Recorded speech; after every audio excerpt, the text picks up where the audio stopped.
কুত্তার মতো রেস পাঠায় নিয়ে চলে গেছে, ভারতে চলে গেছে।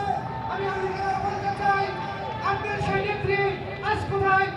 আমাদের নেতৃবৃন্দের মাঝে একটা কথা বলার সুযোগ দেয় নাই।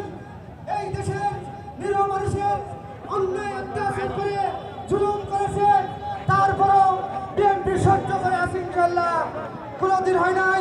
আমাদের দেশ নেত্রী মা খালেদা জিয়া বলেছিল যে এই দেশ থেকে আমরা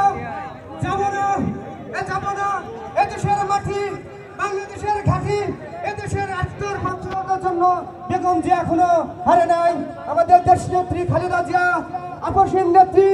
বন্ধুরা আমার, এই যে সারা বাংলাদেশে যে একটা জোয়ার ঘটেছে, এই স্বৈরাচার আওয়ামী লীগকে আমাদের করেছে অন্যায় অত্যাচার, ঘরে থেকে শুতে পারেন নাই অনেক নেতৃবৃন্দ।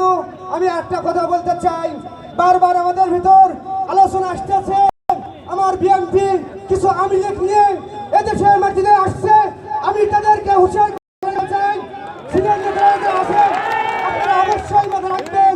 বন্ধুরা আমার, সিনিয়রে আমি আবার দৃষ্টি আকর্ষণ করে বলছি, কোনো আওয়ামী লীগের জায়গা হবে না। এটা যদি আওয়ামী লীগরা জায়গা দেয়, আমি সিনিয়র নেতৃত্বের বন্ধু বলছি, এর জবাব কিন্তু সাধারণ জনগণ নিব এই দেশের মাটিতে। ইনশাআল্লাহ। ধন্যবাদ।